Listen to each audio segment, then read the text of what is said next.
Tu. Čo tam máš? Chlpy. Ty vole. Čaute. Ahojte, sme tu zás. Ja som si zabudla do les. No dobre. Tak ešte raz? Tak ahojte. Hejda. Čaute. Sme tu zás. Zás znova, aj s Kiruškou. A vítame na... Čaute, sme tu zás. Ahojte. Vítame vás pri našom podcaste Hore nohami. Opäť, aj s Kiruškou. Takže prvý bod tu máme, že budeme porovnávať životný štýl v Austrálii versus na Slovensku. Ok, úplne prvá vec, čo mi prišla na Pozri si, aké sa ono slovo používa. Nemôžeme sa smiať, lebo budeme mať hejty. Že sa veľa smieme. Takže rozdiel, úplne prvé, čo mi prišlo na bolo to napríklad, že tu je strašne veľa drog, strašne veľký problém s drogami. To bolo úplne prvé, čo mi napadlo. Ten životný štýl. Súhlasím. Ja som bola veľmi v šoku, keď som sem prišla inak z toho. Že doma som bežne mala kamarátov, ktorí nebrali drogy. A bola som obklopená ľuďmi, ktorí nebrali drogy. A tu bolo pre mňa veľmi, veľmi náročné nájsť kamarátov, ktorí neberú drogy. Halus. Poznám ich asi toľko, že na jednej ruke ich spočítam. Ja som jedna z nich. Napríklad MDMA, to je úplne, že toto je podľa mňa tak strašne bežné a tak brané, ako presne, že... Vysvetli pre tých, čo nevedia. MDMA, OK. Ja mám vysvetľovať. Áno, ty načítala veľa kníh, možno sa raz dostaneme aj k dôvodu prečo. To je pravda. MDMA je vlastne zložka extázy, áno, že to je akože party droga. A tu na to je brané naozaj tak, že na party to proste bere každý, je to tu úplne normálne, také isté, ako u nás, že idem do pubu, idem si kúpiť pivo, tak tu je asi také úplne bežné, že idem sa zabaviť, tak si dám M-ko. Mňa šokovalo, keď som zistila, že naozaj každý, takmer každý, že 99,9% populácie v Sydney, alebo ľudí, čo som zatiaľ spoznala, je na nejakých drogách. A že či to je, že marihuana predpísaná od lekára, alebo marihuana iba tak, alebo potom čo to je? Ježiš, ice. To je proste niečo ako naše piko, a ešte horšie, ty vole. Potom sirup na kašel. Tak to ja som ešte nevidela človeka, ktorý by bol závislý na sirupe na kašel, až kým som došla sem. A bolo to pre mňa úplne také, že to naozaj je tu tak strašne bežné a tak strašne normálne. A dokonca až tak, že keď ľuďom povieš, že neberieš drogy, napríklad ako ja, že som v živote nevyskúšala nič, ani marihuanu, tak som pre nich ty kokos jak jednorožec. No jasné. Ale také isté reakcie majú aj na to, keď im povieš, že nepiješ alkohol. Tak hneď prvá otázka, že Ježiš, prečo? Čo sa ti stalo? Čo je s tebou? Si tehotná? Ďalej. Ja viem, všetci tu chodia bosí. Všetci tu chodia bosí. A ja som úplne z toho v šoku bola, keď som sem došla. Šoferujú tu bosí, chodia. Ja šoferujem bosa. Ja som, čo som mala bývalého priateľa, on šoferoval bosí, ja som z toho bola úplne, že ty kokot, ty si z lesa. Ja šoferujem bosa. Čo? A áno, všade sú bosí. Ale tak, že normálne ideš do nákupného centra a tam sú bosí ľudia. A ja len kúkam, že prečo. Ale podľa mňa ono je to skôr viac situované, že čím viac si pri oceáne, pri pláži, tak tým viac bosých ľudí máš. Čím ďalej si od pláže, tým menej bosých ľudí máš. Wow. Ja viem, či je životný štýl Austrálie. No worries. OK. To je životný štýl. Horí ti dom? Pôjde. Nevadí. Do hory. Raz prestane. Však mám poistku. Nevadí. Do hasičí. Zomrel ti pes? Pôjde, kúpim nového. Poda. No worries. Čakaj, tak tu mal byť iba 15 rokov. Bol 16, tak fajn. U nás na Slovensku sa môžeš spoľahnúť na to, keď napríklad príklad. Ja som si kúpila v Kmarte bicykel, áno?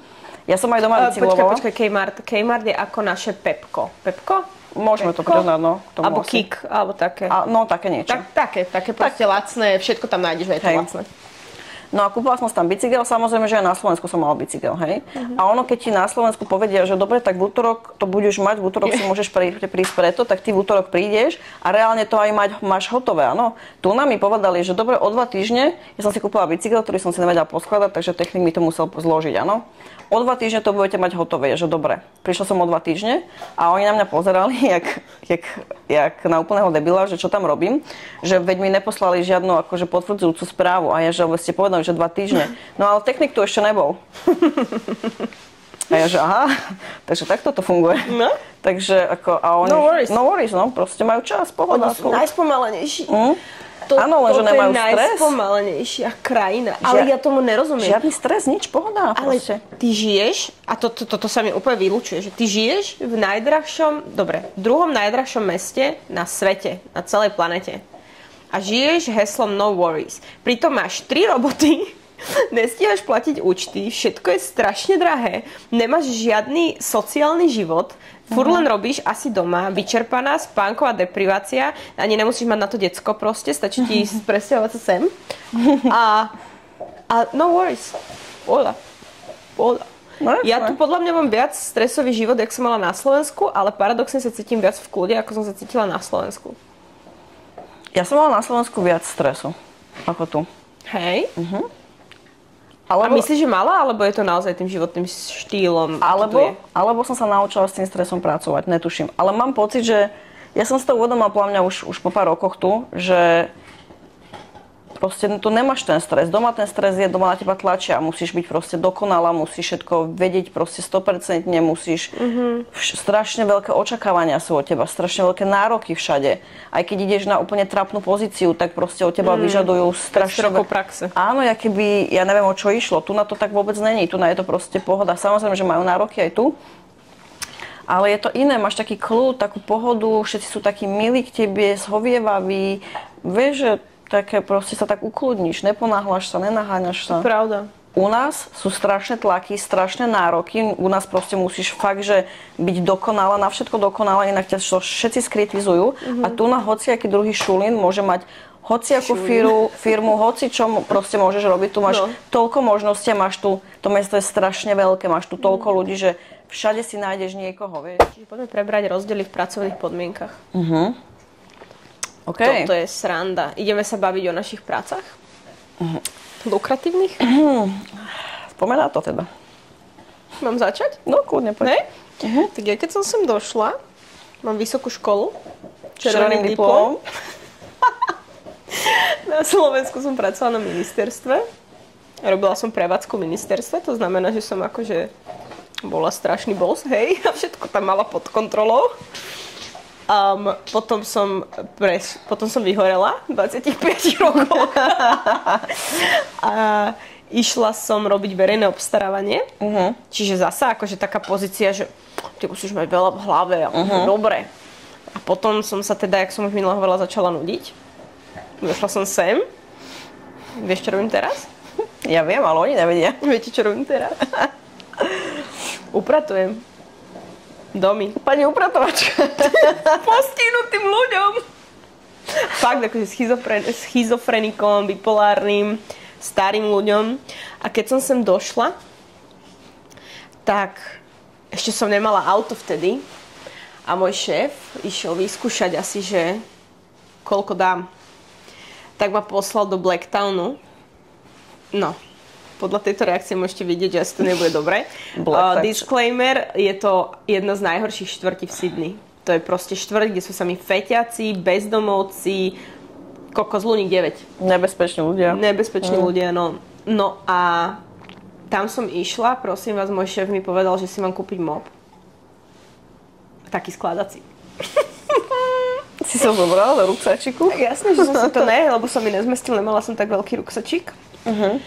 A tak som ho držala v ruke, lenže ja som išla, že dobre, super, mám robotu, to bol môj prvý týždeň. Mám robotu, idem, proste 2 vlaky, 1 autobus, neviem čo, idem, super. Už keď som došla tam, že som vystúpila z toho autobusu v cieli, tak som bola taká, že toto nebude dobré. Išla som, stále som, ešte trošku toho entuziazmu tam bolo, s tým mopom v ruke, ešte bol suchý, tak som sa tešila. Došla som ti do toho domu a už som videla, že tam na tom Ježiš, jak sa to povie po slovensky. Na terase, na proste pred tým domom, čo je, tak už tam proste bol bordel, krabice, a ja, že dobre, možno to je len vonku. Ja som sa normálne, taký ten pocit, tá intuícia, čo ti hovorí, že toto bude zle. Ja som sa ľudia bála vojsť do toho domu. Ja som nevedela, čo ma tam čaká. S takouto maličkou dušičkou som sa modlila, nech mi ten človek neotvorí dvere. On otvoril. To bol taký pán veľký úplne, ja som sa bála, že ma tam zabije. Ja som došla dnu. Tam boli veci proste na zemi, ale že ošťaté, osraté oblečenie, hej. Fuj. Potom som išla do kuchyne.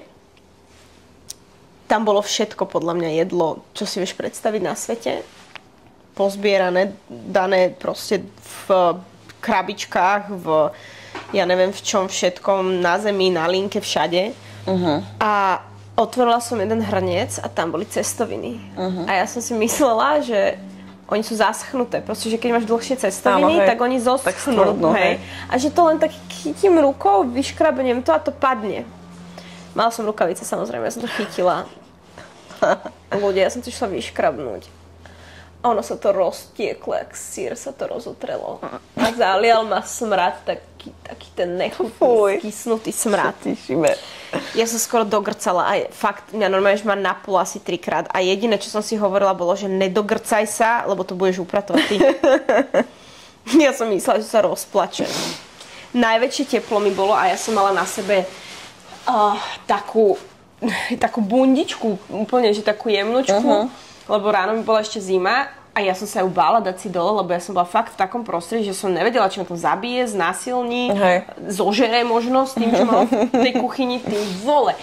No a tak som to nejako upratala, tam boli všade šváby, muchy, no nechutné, smrad. A ja, ak som ti vošla do toho domu, tak ja som videla do kúpeľne trošku. A videla som, že tam je niečo na zemi. A ja, že dobre, že ty vole, tak toto neviem, ako dám. A jak som doupratovala tú kuchyňu, tak som videla, že on nehal zatvorené dvere. Do kúpeľne? Do kúpeľne. A ja, že dobre, nebudem to musieť robiť. Tak som mu hovorila, že všetko je urobené, že tak keď nič nepotrebuje, ja už pôjdem. Že ne, ešte kúpeľňa. A ja, že fuck me. Otvoril tú kúpeľňu a tam boli sračky zaschnuté na zemi od mačiek. Tekuté, akože sračky. A on chcel, aby som to umyla.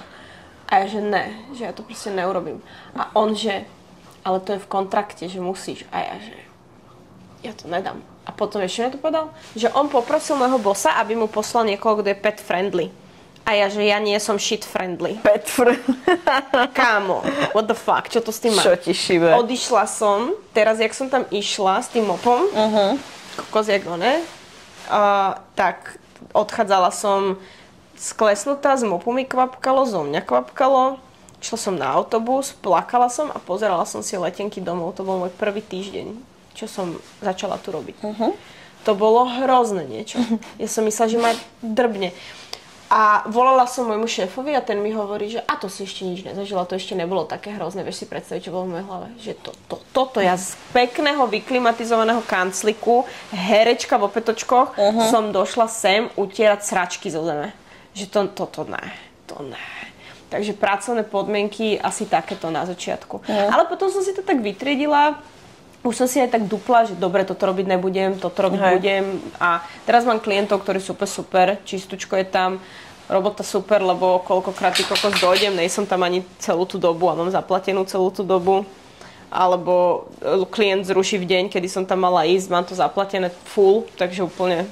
Teraz je to také fajn, ale stále je to také, že keď vyťahujem ten vysavač z toho auta a ide okolo mňa nejaký pekný muž, tak si tak hovorím, že ale ja viem viac, ja mám na viac. Ja mám tiež chuť sa schovať pod auto alebo sa prepadnúť pod zem. Ale k tomu by som premostila hneď, že to sú, že u nás je to úplne podradná robota, upratovačka, najpodradnejšia. Hej, úplne, že najhoršia. Tu zarobím viac, keby sedím vo office a mám neviem akú pozíciu. No jasné. A to isté sú ale napríklad aj stavbári na stavbách. Tu na stavbári sú najväčší frajeri na najdrahších autách. Tak tomu ver. Tu keď povieš, že si builder, akože stavbár, tak to si, že tak teba chcem za muža. On je builder, počula si? Počula, to musí mať veľa peňazí. U nás, tak to robí taký Justin z osady.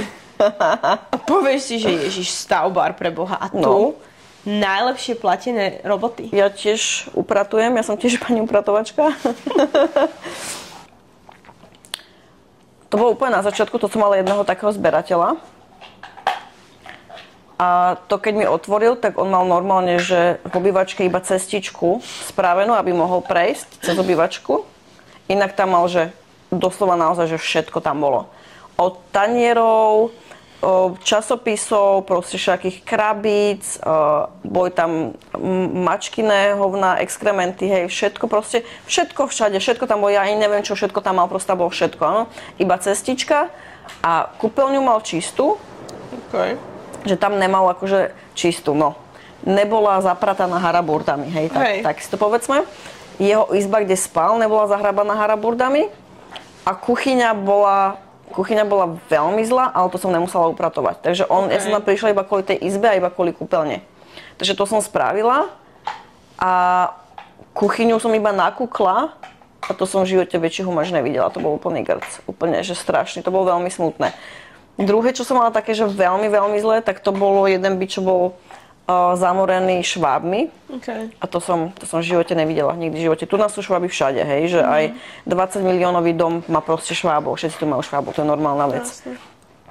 Ale to, čo tam mal on, tak ja som tam nabehla, vieš, s tými svojimi vecami, vysávať všetko, došla som tam a už jak som došla na chodbu, že iba som mu išla zaklopať na dvere, tak už na chodbe som videla všade mŕtvych švábov. A ja, že ne. Ale to boli, že desiatky a desiatky švábov, áno. Proste na chodbe. A ja, že fuj, že toto je extrém. On mi otvoril dvere, ja som vošla dnu, zobrala som si tie veci, položila som si to na koberec. Došla som do kuchyne, že teda som si natela rukavice, že idem sa na to pozrieť. A tam všade boli, že všade šváby. Všade. Oni behali po skrinkách, po plafóne, po zemi, po stenách, všade behali, všade. Ja som otvorila skrinku, išla sa pozrieť donútra a to bolo normálne, že ja neviem, oni nemajú hniezda, čo to majú, vieš čo myslím, že proste desiatky a desiatky švábov. Kámo, a oni po mne liezli, tí šváby. A ja, že do seba zhádzala preč a ja, že OK, že to asi nemá zmysel.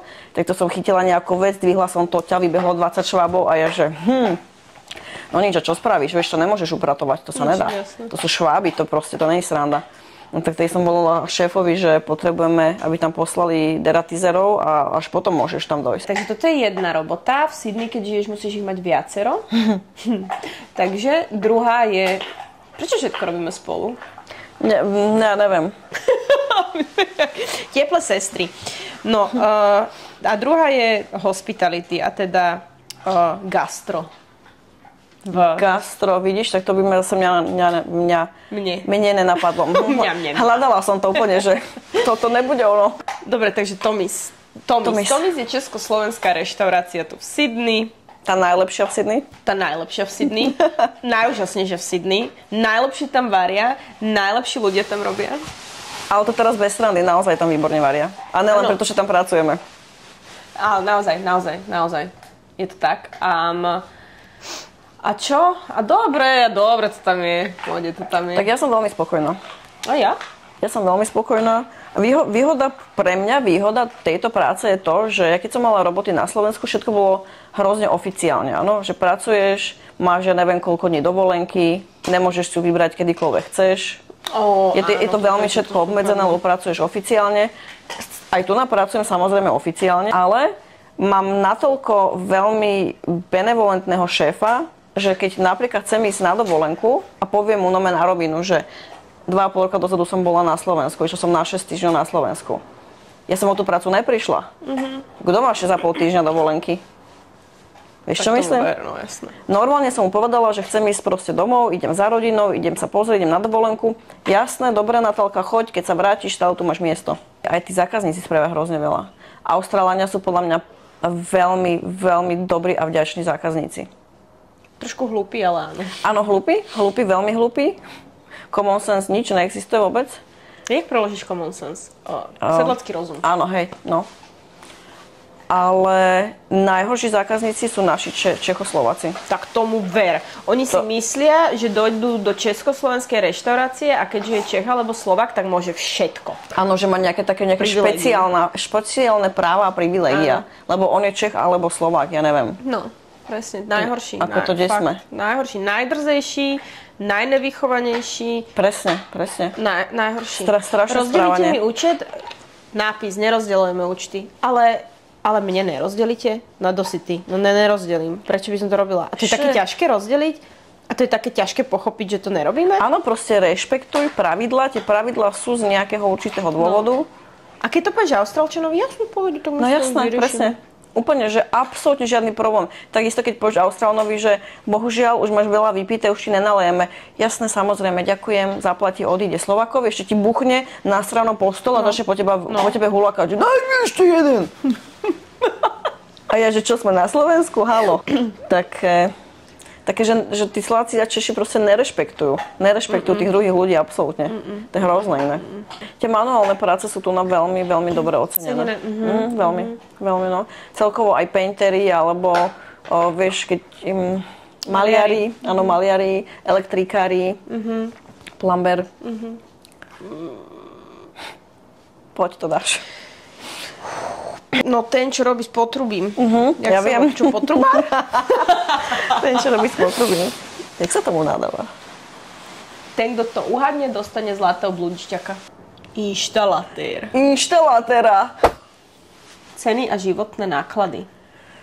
Ceny a životné náklady. Prosím, minútu. Ja teraz tam dám svrčky. Dobre. Moje hlave už odzneli. Ceny a životné náklady. Veľmi draho. Veľmi, veľmi draho. Ako čo?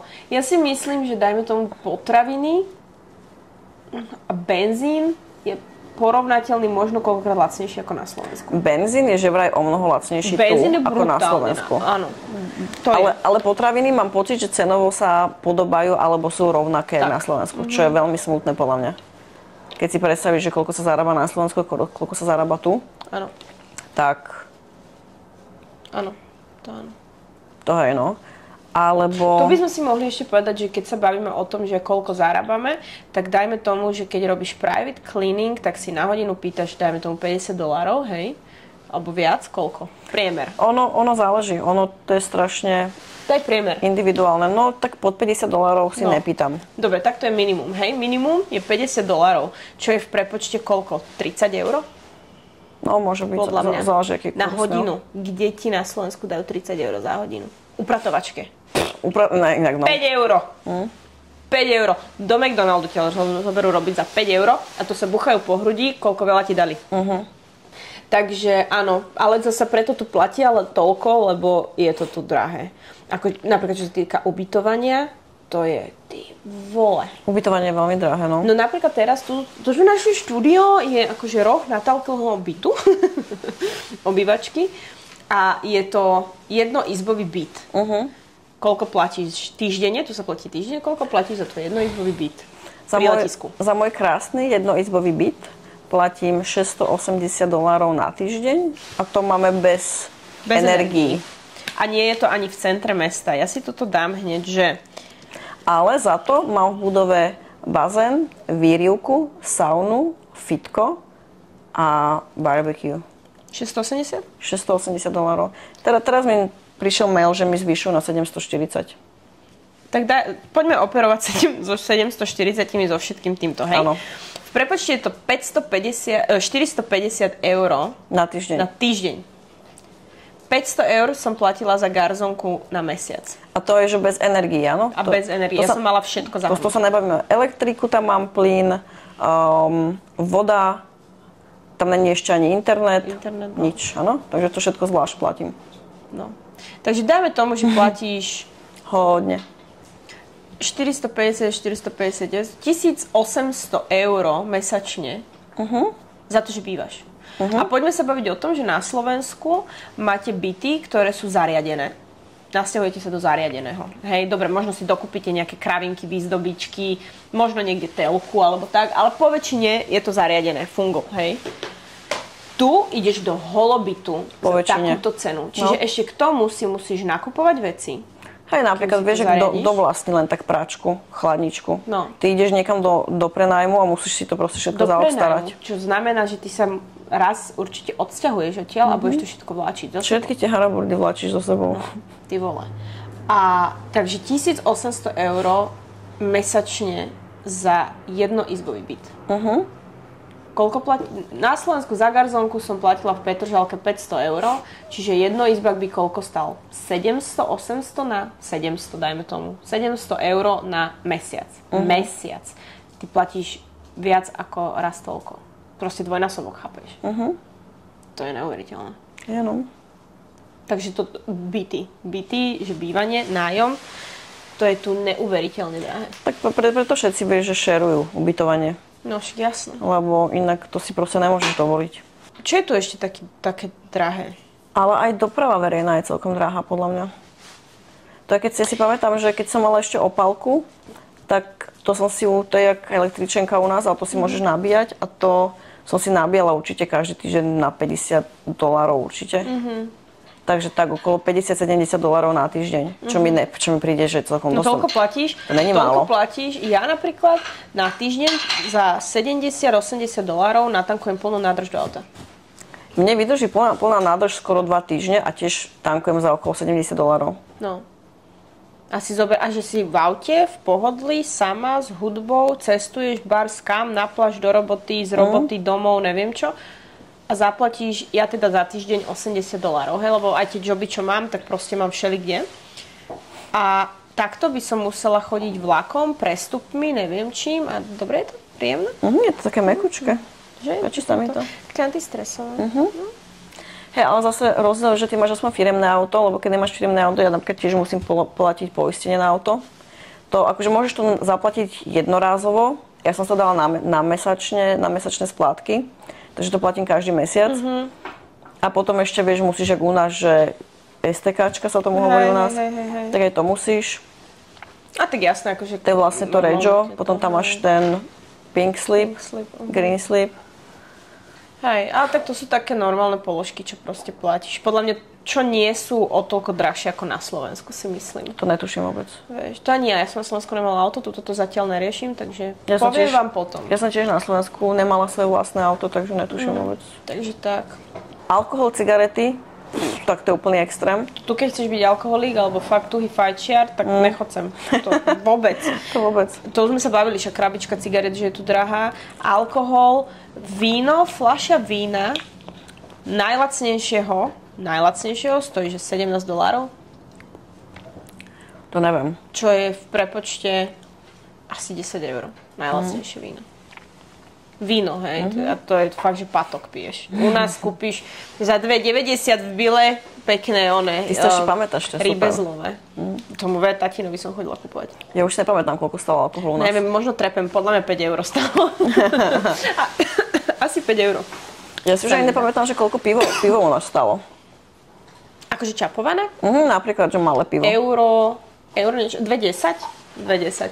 Veľké politrové pivo. Okay. A tu stojí $14,50. Minimálne. To je asi $8. 8 € veľké pivo. Vieš, ja som napríklad aj teraz, jak som zmenila ten kurz na škole, že som išla ten interiérový dizajn študovať, tak som si išla kúpiť tablet. Applecký, najnovší, čo teraz vyšiel proste, hej. Najzákladnejšiu verziu. A mohla som sa zobrať, takto mi to napadlo, ja som sa takto zobrala a išla som si kúpiť tablet. Apple. Za proste $1,300. A mohla som, lebo som vedela, že na to mám. Hej, no. Na Slovensku by som si takto odkladala po €200 mesačne bokom, aby som si mohla za pol roka našetriť na tablet. A toto je presne to, že ja tiež doma som nikdy na nič nemala peniaze, nikdy som si nič nemohla kúpiť. Prišla som sem, pokazil sa mi notebook, tak jak som bola, lebo som ho potrebovala tiež do školy vtedy, som ho proste zavrela, dvihla som sa a išla som si kúpiť nový. No. Také jednoduché to bolo. To by sa mi na Slovensku v živote nestalo. Ja si napríklad neviem už predstaviť, že by som došla na Slovensko a žila v tom štandarde, v ktorom som žila predtým. Že nemala som zlý život, bývala som sama, platila som si všetko sama, nemala som sa akože zlé, mala som dobrú robotu, ale stále to bolo o tom, že som rátala ne že od výplaty k výplate, ale odkladala som si peniaze, rátala som, že toto môžem, toto nemôžem a dajme tomu, že aby som si našetrila na byt alebo hypotéku, čo ti neexistuje, to by som 10 rokov musela šetriť, aby som mala. Kebyže teraz napríklad si poviem, že chcem si našetriť na, dajme tomu tých 10% z hypotéky na Slovensku, tak tu začnem dreť jak koň, odtrhnem si od huby, ale viem, že za, dajme tomu 2 roky, by som vedela dojsť domov s tým, že by som mala 10% na zloženie tej hypotéky, toho akože základu, tej nejakej alikvotnej čiastky, hej. A potom by som ešte mala aj na to, aby som si zariadila ten byt. Lebo tak sa tu dá zarobiť pekne. Na Slovensku neexistuje. Ja som na Slovensku bola presne ten typ človeka, čo išlo od výplaty k výplate. OK. Úplne, že presne ten typ človeka. Netuším, ako sa mi podarilo cestovať popri tom, netuším vôbec, ako som proste chodila, ja neviem, ku kaderníkovi, vôbec netuším, ako som robila tie veci, lebo presne som bola ten typ človeka, že od výplaty k výplate, od výplaty k výplate. Ale napríklad služby sú tu tiež dosť drahé. Že kaderníci, kozmetika, nechty. Kaderník je extrémne drahý, nechty sú tiež veľmi drahé, ale napríklad... Ty chudáčka s mopom tu. Ale napríklad, keď som chodila na tú laserovú epiláciu... Tak, to je bomba. Tak tu je to lacnejšie ako u nás doma na Slovensku. Samozrejme. To je tiež ďalšia vec. A to mi vysvetli. Neviem, ale to je ďalšia vec, že ja som tiež, a to som sem len došla, ešte som nemala ani robotu a to bola prvá vec, čo som si tu kúpila, lebo to bolo smiešné peniaze proste. A oni to dajú ešte na zľavu a je to tak lacné, že normálne neveríš tomu, že je to, že to není... obočí by si dala byť. Áno, že to není, proste ťa neklamú, vieš, že... Kultúrne rozdiely. Ja poviem, že kultúrne rozdiely ja tu až tak nevnímam, lebo je tu strašne veľa národností, čiže ja neviem, čo je kultúrny rozdiel medzi Slovenskom a Austráliou. Že neviem to presne takto konkretizovať, že dobre, toto je austrálske a takto je to na Slovensku, lebo proste tu každá kultúra si žije tú svoju kultúru. Ja mám ten pocit. Mám niečo v oku. Tak ja idem už. Nepláč, tu som. Vieš, že takú, neviem ani, aké sú tu tie kultúrne, aké sú tu kultúrne rozdiely. To, že chodia bosí, to, že sa nestrachujú. Rozmýšľam, že aká kultúra je tu v Austrálii. No, žiadna. Tu je podľa mňa kultúra mať multikultúru. Hej. To je také isté, keď sa ich opýtaš, že aké majú národné jedlo. Nemajú národné jedlo. Kámo, mesový koláč. Meat pie. Ne, to je anglické, ja to viem, není. ale oni ti to povedia. Vegemite. Ježiš, áno. Tak tomu ver. Ja som bola na rande za Austrálčanom a on mi povedal, s Johnom, a on mi povedal, že to Vegemite, že čo? A on, že to vy nechceš povedať, že si to ešte nemala, ja, že... A úplne bol zhrozený. No, je klasika Vegemite sandwich, alebo dokonca robia aj takých, máme, že cinnamon, vieš, slimak. Škoricový slimak, tak oni robia, že Vegemite slimaka. Ale opíš mi, čo je toto Vegemite, čo to je? Predstav si, vieš, ak dávame Maggi do polievky, takéto slané, tak predstav si to, že to máš ako takú tuhú pastu. Ja som si myslela, že to je niečo takéto nechutné. Ono je to hrozne slané a oni si to natriajú na chleba. Ale to si nemôžeš dať veľa, to si musíš dať takú jemnú vrstvu. To je presne s koriandrom, že buď to miluješ, alebo to nenávidíš. Dva tábory, nič medzi. Ja viem, mužská kultúra. Čo? Mustáš, posratý knírek a malet. Toto je Austrália. Knír a malet vyzerajú ty kokos jak prouža uchyl a myslia si, že sú krásni. Sú krásni. Po 7 rokoch, po 6 rokoch sa mi to začalo páčiť. To už si musíš dať do hlavy, že sa ti to páči, lebo nie, sa ti to... Ono to proste samo príde. Ja som 6 rokov sa na nich pozerala s tým, že ma napínalo, že som bola, že... Strašne. Že vážne. Keď si predstavíte, že tu stretnete Liama Hemswortha alebo Chrisa Hemswortha, Thora. Vôbec. Surferský raj. Jaký?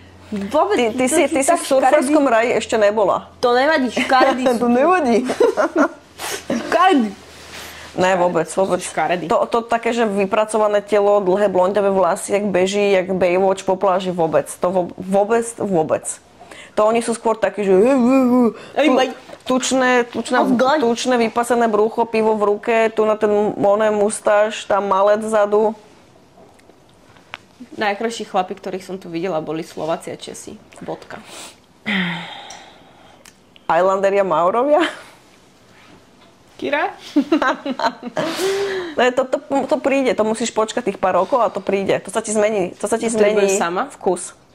No vtedy budem sama. Ja nehovorím, že budeš sama to vyskúšaš nejakých Čechoslovakov, potom prídeš na to, že všetci sú rovnakí, potom prídeš na to, že tí Austrálania nejsú úplne takí špatní, potom prídeš na to, že tí Maurovia a tí Islanderi sú takí tiež celkom. Ale Austrálania ťa nechcú. Ne každý. Pokiaľ nemáš trvalý pobyt v Austrálii. Ne každý. Videla si, že máme veľa zákazníkov v tom ísť, čo sú mix couples. Že Austrálán so Slovenkou, alebo no, tak ale to muselo nejako vzniknúť. Novozélanďan s Češkou, alebo vieš, že nájdu sa takí. A to by sme, vieš čo, prešli teraz k poslednej témy, ktorá je, že pocit komunity. Čoho?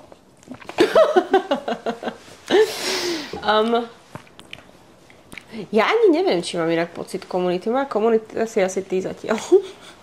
Tomis? Tomis, no. To je naša komunita. No.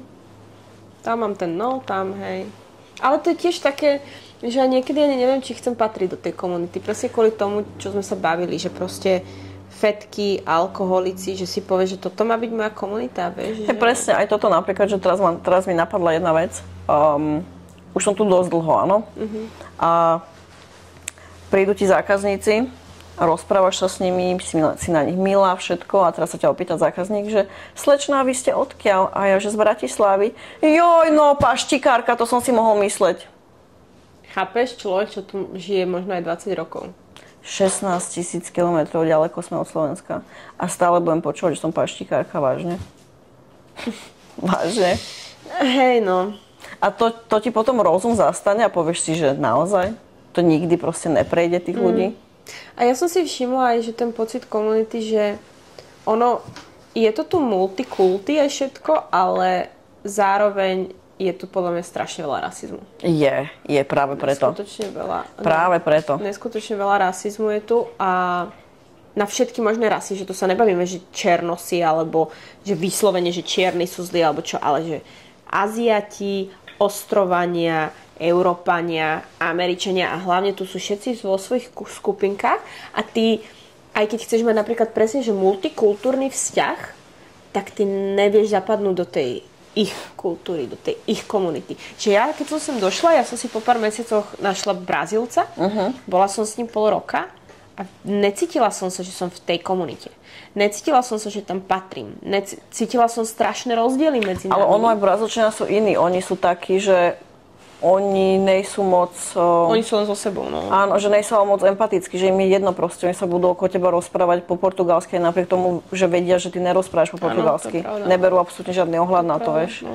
Že my Slováci aspoň v tomto sme takí, že súcitní, že vieme, že keď tam je človek, ktorý nerozumie, tak sa snažíš rozprávať po anglicky aj napriek tomu, že si so samými Slovákmi je ten iba jeden človek, čo nerozumie. Tak sa snažíš kvôli nemu, vieš, že aspoň to máme takéto v sebe, že aspoň tam sa snažíme, no. Hej. Ale je to, no, podľa mňa je tu strašne ťažké mať ten pocit komunity, že mať ten pocit, že niekam patríš. Presne. To je veľmi, veľmi, veľmi ťažké, veľmi náročné. Ja keď som sem prišla, tak mne chalani dali jednu radu a povedali mi, že tých kamarátov, ktorých si nájdem na začiatku, že nech ich držím, najviac, jak viem, že nech sa ich držím, nech si ich akože sa snažím nejak s nimi ostať v kontakte aj všetko, lebo že to je jedna z najťažších vecí, ktorá tu je, nájsť si kamarátov. No určite. Po pár rokoch som veľmi dobre pochopila, o čom hovorili. Vieš, s kým mám veľmi dobré skúsenosti? S Írmi. Okay. Írovia sú veľmi kamarátsky a veľmi, veľmi takí, že ťa príjmu do komunity. Okay. Írovia veľmi, veľmi. No a to sa bude musieť na novo učiť angličtinu, lebo to angličtina není. No, ale si zober, že napríklad ja, čo som v hentom dome, som tam rok, barziaká národnosť sa tam vystriedala už, ja s nikým nemám až tak blízky vzťah tam. A to je to, že ja som tiež koľko ľudí postretávala. Škola? Každý si ide to svoje. No. A hlavne ja si myslím, že tu je to náročné časovo si niekoho udržať to, že už aj keď si nájdeš človeka, ktorý ti sadne, tak je to strašne časovo náročné udržať si priateľstvo alebo nejak to vyživovať, ten vzťah, lebo proste ty furt robíš. To pravda, keď nerobíš, tak si unavená a si rada, že si oddychneš, že proste si lahneš a máš kľud. Hej, ale napríklad vieš aj cez december ja som mala celkom veľa voľného času. A teraz vieš, aj keď som chcela s niekým niekam ísť, tak bol to problém, lebo všetci pracovali a tí, čo nepracovali, mali voľno, tak chceli byť so svojimi polovičkami, lebo tak máš voľno, tak čo budeš robiť, vieš? To sme boli spolu. No.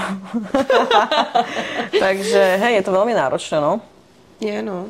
Takže... To sa mi doma nikdy nestalo, že by som sa s niekým musel dohadovať na 3 mesiace dopredu, či sa môžeme stretnúť. Veď to je hrozné, to není vôbec spontánne, ty nevieš, čo bude o 3 mesiace, vieš? Ježiš, no toto je ešte spôsob túto života k prvej téme. Jazdenie. Bože. To sú najhorší vodiči na svete. Akože paradoxne sa mi tu jazdí lepšie ako v Bratislave. Jazdí sa tu najlepšie. Áno, ale také nervy, kokos. Aj dneska som tak nadávala za volantom, čo ti šibe, ja neverím. Neverím proste. Ja niekedy rozmýšľam, že kto dal tým ľuďom vodičský preukaz. Že mám chuť proste vystúpiť z auta, zaklopkať na okienko a pýtať sa, že kto ti dal ten vodičák? Kto, prosím ťa? To áno. To som v živote nevidela. A najhorší, teraz budem úplne rasistka, jak to bavili, najhorší šoféri sú Áziati a Indovia. Tak tomu ver. Ja tomu nerozumiem. Ja by som zobrala vodičský preukaz. Ja tomu nechápem, ale to vždycky ideš v aute, niekto robí úplne kiksy na ceste, vieš, že to je buď Aziat, alebo Ind, alebo žena. Bohužiaľ. Je to tak. Bohužiaľ, ale je to presne tak. A staré ženy, okuliariky, a takto sedí, že stres v očiach, takto žmolí ten volant a ide. Kámo. Hrozné. Strašné. My si to zhrnuli rozdiely medzi medzi životom na Slovensku a životom v Austrálii. A zároveň na záver? Zároveň na záver by sme si mohli povedať, áno. Kebyže to máme zhrnúť, kde sa ti žije lepšie? Tu v Austrálii. Hej? Prekvapivo po roku mojich straglov a nadávania a slz a tak, poviem, že aj mne. A neviem si predstaviť, že by som sa vrátila domov. Ani sa nechcem vrátiť domov. Ani ja. Musíme niečo vymyť. Nechceme sa vrátiť domov. Takže keď tu má niekto občanstvo a je pekný, to sa... Čaute.